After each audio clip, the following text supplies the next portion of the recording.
बिस्मिल्लाहिर रहमानिर रहीम इक़रा बिस्मि रब्बिकल्लज़ी खलक़ वक़ाल अन्नबिय्यु सल्लल्लाहु अलैहि वसल्लम खैरुकुम मन तअल्लमल कुरआन व अल्लमा सदक़ल्लाहुल अज़ीम। ঐতিহ্যবাহী ভবনা ইসলামিয়া দাখিল মাদ্রাসার নবগঠিত অ্যাডহক কমিটির অভিষেক অনুষ্ঠানে উপস্থিত আছেন অত্র মাদ্রাসার সম্মানিত সুপার অ্যাডহক কমিটির সদস্য সচিব, আমার অত্যন্ত পরম শ্রদ্ধাভাজন মুরব্বী এবং শিক্ষক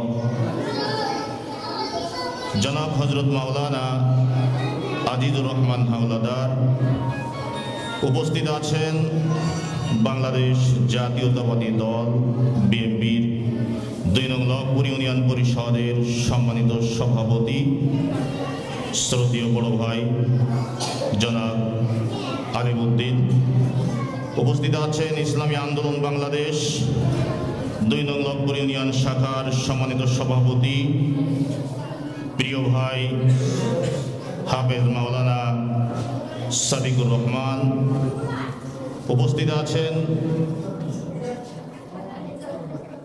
ভবনা ৮ এবং ৯ নং ওয়ার্ডের বাংলাদেশ জাতীয়তাবাদী দল বিএনপি, বাংলাদেশ জামাতে ইসলামী, বাংলাদেশ খিলাফতে মাজলিস, ইসলামী আন্দোলন বাংলাদেশ সহ বিভিন্ন দলের নেতৃবৃন্দ, ভবনা ইসলামিয়া দাখিল মাদ্রাসার শিক্ষকবৃন্দ, অভিভাবকবৃন্দ, প্রাণপ্রিয় এলাকাবাসী এবং ছাত্রছাত্রী ভাই ও বোনেরা, সকলকে আন্তরিক শুভেচ্ছা অভিনন্দন জানিয়ে আমরা আল্লাহ তাআলার দরবারে শুকরিয়া আদায় করছি, যিনি আমাদেরকে এই অ্যাডহক কমিটি উপহার দিয়ে আজকের অনুষ্ঠান সফল করার তৌফিক দান করলেন। সকলে বলছি আলহামদুলিল্লাহ। সম্মানিত উপস্থিতি, অল্প সময়ের মধ্যেই আমার বক্তব্য শেষ করব। ইতিপূর্বে বক্তারা কিছু দাবি করেছেন এবং কিছু নসিহাত রেখেছেন, সেই বিষয়ে কিছু কথা আমাকে বলতে হবে। শুরুতে আমি একটু পিছনের ইতিহাসের দিকে চলে যাচ্ছি। বিশেষ করে রুহের মাগফিরাত কামনা করছি। অত্র মাদ্রাসার প্রতিষ্ঠা লগ্ন থেকে যারা অর্থ দিয়ে, জমি দিয়ে, মেধা দিয়ে এই মাদ্রাসাকে প্রতিষ্ঠা করেছে, সেই জমিদাতা সদস্যদেরকে আমি স্মরণ করছি এবং তাদের রুহের মাগফিরাত কামনা করছি। বিশেষ করে একটি নাম বারবার আমরা স্মরণ করি, মরহুম আল্লামা মুহাম্মদ আলী রহমতুল্লাহ আলাইহি, যাকে আমি সচক্ষে এই মাদ্রাসায় কয়েকটা প্রোগ্রামে পেয়েছি। তার জানাজায়ও আমরা অনেকেই উপস্থিত ছিলাম, যার হাতে ধরে এই মাদ্রাসা এমপিওভুক্ত সহ বিভিন্ন কাজে অবদান রেখেছিল। আল্লাহ তাআলা যেন তাকে মাফ করে জান্নাতের উচ্চ মাকাম দান করে, সকলে বলছে আমিন। এভাবে করে মরহুম এজেএম মাইনুদ্দিন মোড়ল, মরহুম শামসুর রহমান এবং আমাদের বড় বাড়ির যে সকল দাতা সদস্যরা এখানে জমি দান করেছেন, অন্যান্য দাতা সদস্যরা যারা ইন্তেকাল করেছে, সকলের রুহের মাগফিরাত কামনা করছি। যারা জীবিত আছে আল্লাহ তাআলা সকলকে যেন হায়াতে তাইয়্যিবা দান করে, সকলে বলছে আমিন। প্রিয় উপস্থিতি, 2000 সাল থেকে 2011 সাল পর্যন্ত এই মাদ্রাসায় আমি লেখাপড়া করার সুযোগ পেয়েছি। আজকে আমি যে এখানে দাঁড়িয়ে কথা বলছি, এই কথা বলার যোগ্যতার পিছনে এই মাদ্রাসায় অবদান রেখেছে। 2001 সাল থেকে 2011 সাল পর্যন্ত আমি কথা বলতে পারতাম না। যখন আমি প্রথম শ্রেণীতে ভর্তি হয়েছিলাম, আমার চাচাতো ভাই নাজিব, আমার সেজো কাকা এখানে আছেন, তার বড় ছেলে আমাকে বাড়ি থেকে হাত ধরে এনে এই মাদ্রাসায় ভর্তি করিয়েছিল। সেই প্রথম শ্রেণী থেকে হাঁটি হাঁটি পা পা করে যখন আমি বুঝতে শিখেছি, আমার এই শ্রদ্ধাভাজন শিক্ষকরা আমাকে বক্তব্য দিতে শিখিয়েছে।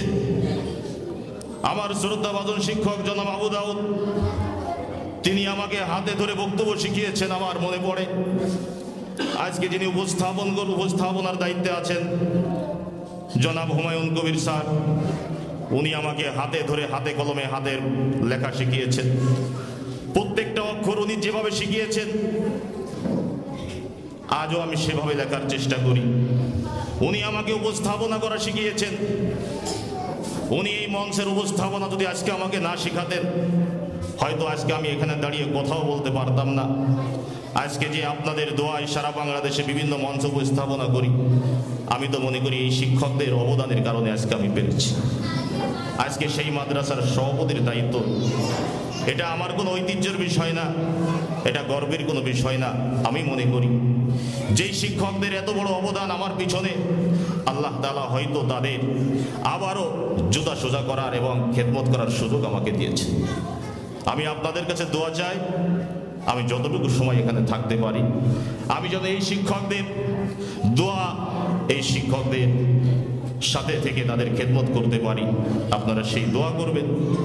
পাশাপাশি আমি বারবার মনে পড়ে যখন ক্লাস 5-এ পড়ি, আপনারা এখন বিল্ডিং দেখতেছেন, এই মাদ্রাসায় বিল্ডিং ছিল না, টিন শেড ছিল।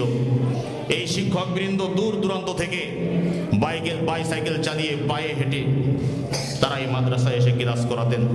তখন সরকারিভাবে বেতন ভাতার ব্যবস্থা এরকম ভালো অবস্থানে ছিল। একেবারে সামান্য বেতনে আমাদের একটু আগে বক্তব্য রাখলেন মাওলানা আলী আকবর হুজুর এবং মাওলানা আব্দুল করিম হুজুর, আমি দেখেছি ভিজা কাপড়ে সকালবেলা মাদ্রাসায় এসেছেন। বৃষ্টি দিনে সারাদিন সেই ভিজা কাপড় নিয়ে আমাদেরকে ক্লাস করিয়েছেন। টিফিন গাড়ির ভাতের বাটি হাতে নিয়ে মাদ্রাসায় এসেছেন। সেই দূর দূরান্ত থেকে তারা এসেছেন কি জন্য? এই এলাকার ভাগ্যের পরিবর্তন ঘটাতে, এই এলাকার শিক্ষার মান উন্নয়ন ঘটাতে। তাদের যে যোগ্যতা ছিল, তারা ইচ্ছা করলে অন্য প্রতিষ্ঠানে ট্রান্সফার হয়ে তারা এর থেকে ভালো অবস্থানে থাকতে পারতেন, কিন্তু ভবনাবাসীর ভালোবাসায় তারা এখানে আছেন। আমাদের সুপার হুজুর 2005 সালে যখন 5ম শ্রেণীতে আমি পড়ি, বৃষ্টি পড়ছিল ক্লাসের মধ্যে, বিভিন্ন প্রসঙ্গে কথা হচ্ছিল। হুজুর ওই সময় কথাস্থলে একটা কথা বলেছিলেন, আজকে যে কথাটা আমার মনে দোলা দিচ্ছে। হুজুর বলেছিলেন যে ফজলুর রহমান আজকে এই ক্লাসে প্রথম একরোল হয়েছে, ও একদিন লেখাপড়া সে মানুষ হবে এবং এই মাদ্রাসার সভাপতি ফজলুর রহমান একদিন হবে। আজকে হয়তো হুজুরের সেই দোয়া আল্লাহ কবুল করেছেন। এই জন্য আমি আমার সকল শ্রদ্ধাভাজন শিক্ষক মুরব্বীদেরকে ধন্যবাদ জানিয়ে আমি আপনাদেরকে উদ্দেশ্য করে বলতে চাই যে আজকে এই এলাকার শিক্ষার মান উন্নয়নে ভবনা ইসলামিয়া দাখিল মাদ্রাসা গুরুত্বপূর্ণ ভূমিকা রেখে আসছে এবং ভবিষ্যতে রাখবে ইনশাল্লাহ। রাজনীতির জায়গায় থাকবে, সমাজনীতির জায়গায় থাকবে, কিন্তু শিক্ষা প্রতিষ্ঠানের ক্ষেত্রে আমরা সকলে কাঁধে কাঁধ মিলিয়ে কাজ করতে হবে। আজকে যারা এই অনুষ্ঠানে সময় দিয়েছেন, আমি সকলকে ধন্যবাদ জানাই। আমি বাংলাদেশ জাতীয়তাবাদী দল বিএনপি, ইসলামী আন্দোলন জামাত ইসলাম সহ ইউনিয়নের সভাপতির দায়িত্বে যারা আছেন প্রত্যেকের সাথে আমি নিজেই ফোনে আমি দাওয়াত নিশ্চিত করার চেষ্টা করেছি এবং করেছি, এবং তারা সময় দিয়েছেন। বাংলাদেশ জামাত ইসলামের সভাপতি যিনি আছেন আসলাম ভাই, ওনার সাথে গতকালও আমার কথা হয়েছিল। ওনার ওয়াইফ অসুস্থ, হয়তো ব্যস্ততার কারণে তিনি আসতে পারেন নাই। উনি আসলে হয়তো আমরা আরও পরিপূর্ণতা পেয়ে যেতাম। আমি আপনাদেরকে কথা দিচ্ছি, আমার এই সামান্য সময় দায়িত্বের মধ্যে আমি বারবার আপনাদেরকে স্মরণ করব, আপনাদের কাছে সময় যাব শুধুমাত্র এই প্রতিষ্ঠানের উন্নয়নের জন্য। দুইজন শ্রদ্ধাভাজন মুরব্বী সামনে আছেন, আমাদের জনাব রেজাউল শেখ, রেজাউল বাঙ্গাল চাচা এবং আমার শ্রদ্ধাভাজন চাচা আবু জাফর শেখ। আমি তাদের সাথে প্রতিনিয়তই যোগাযোগ রাখার চেষ্টা করি বিভিন্ন কাজে। তো এই জন্য আমি আপনাদেরকে বলবো যে আমার এই দায়িত্ব পালনকালের সময় আমি বারবার আপনাদেরকে স্মরণ করব, আপনারা সময় দেবেন। আমার উদ্দেশ্য একটা, যে আমরা দলমত নির্বিশেষে এই এলাকার শিক্ষার মান উন্নয়নে আমাদেরকে কাজ করতে হবে। বর্তমান বাংলাদেশ সরকার আপনারা জানেন তার যে বাজেট প্রত্যেক বছর বরাদ্দ ঘোষণা করে, এই বরাদ্দের একটা সবথেকে বড় অংশ কিন্তু শিক্ষা খাতে থাকে। এই জন্য আমাদের আলিউদ্দিন ভাই কিন্তু বলেছেন যে ওনার দলের যত বাজেট আসবে তার সর্বোচ্চ এই মাদ্রাসায় উনি দেওয়ার অঙ্গীকারবদ্ধ উনি হয়েছেন। শুধু ওনার দলের বাজেট নয়, আমি আশা করছি আমরা যারা এখানে আছি আমাদের প্রত্যেকের সাধ্যমতো আমাদের এখানে সর্বোচ্চ সহযোগিতা করতে হবে। ইতিপূর্বে বক্তারা যে বিষয়গুলো এনেছেন, অ্যাডহক কমিটির সভাপতি হিসাবে আমাকে যে দায়িত্ব দেওয়া হয়েছে তার মধ্যে প্রধান দায়িত্ব হচ্ছে আগামী 6 মাসের মধ্যে একটি সুন্দর ম্যানেজিং কমিটি উপহার দেওয়া এবং বাংলাদেশ সরকারের মাদ্রাসা শিক্ষা বোর্ডের নীতিমালা অনুযায়ী আমি ইনশাআল্লাহ সেই ম্যানেজিং কমিটি সুন্দরভাবে উপহার দেওয়ার জন্য দৃঢ় প্রতিজ্ঞাবদ্ধ। বাংলাদেশ মাদ্রাসা শিক্ষা বোর্ড যে নীতিমালা আমার হাতে দিয়েছেন এবং সেই নীতিমালা অনুযায়ী আমি অভিভাবকদেরকে নিয়ে সুন্দরভাবে নির্বাচনের মাধ্যমে আমার অ্যাডহক কমিটির সদস্যদেরকে নিয়ে একটি সুন্দর কমিটি ইনশাআল্লাহ আপনাদেরকে উপহার দেব। ইতিপূর্বে বক্তারা বলেছেন শিক্ষার্থীদের উপস্থিতি, শিক্ষকের উপস্থিতি এবং উন্নয়ন শৃঙ্খলা নিয়ে কথা বলেছেন। আমাদের সাদিকুল ইসলাম ভাই মাদ্রাসার ছাত্রছাত্রীদের মধ্যে আমল আখলাক বৃদ্ধি, সুন্নাত বৃদ্ধির প্রতিদিনই আমার প্রতি দাবি রেখেছেন। আমি বলছি যে আমার এই সময়ের মধ্যে আমার সর্বোচ্চ চেষ্টা থাকবে যাতে করে শিক্ষকরা তারা সময় মতো তারা তাদের দায়িত্ব ডিউটি পালন করে, শিক্ষার্থীরা যাতে সময় মতো উপস্থিত হয় এবং অন্যান্য যে বিষয়গুলো আপনারা দাবি করেছেন ইনশাল্লাহ আমি আমার সর্বোত্তম চেষ্টা চালিয়ে যাব। তার মধ্যে যেহেতু নভেম্বর মাস চলে, আগামী 20 তারিখ থেকে বার্ষিক পরীক্ষা শুরু হবে, একটা লম্বা সময় মাদ্রাসার ছুটি থাকবে এবং বাংলাদেশে জাতীয় নির্বাচন সামনে রেখে অনেক সামাজিক পরিস্থিতি আমাদের সামনে আছে। এর মধ্য থেকে যতটুকু সময় থাকবে সেই বিষয়গুলো হাতে হাত আমরা সামনে রেখে কাজ করব। পাশাপাশি আমি সকলের প্রতি একটি বিষয় আহ্বান জানাই, সেটা হচ্ছে আমাদের ভালোবাসা থাকবে মাদ্রাসার প্রতি, আমাদের ভালোবাসা কমিটির প্রতি নয়। কারণ আমরা ভালোবাসি মাদ্রাসাকে, সুতরাং মাদ্রাসার জন্য কাজ করবে তাদের প্রতি ভালোবাসা থাকবে। প্রথম ভালোবাসার স্থান হচ্ছে মাদ্রাসা।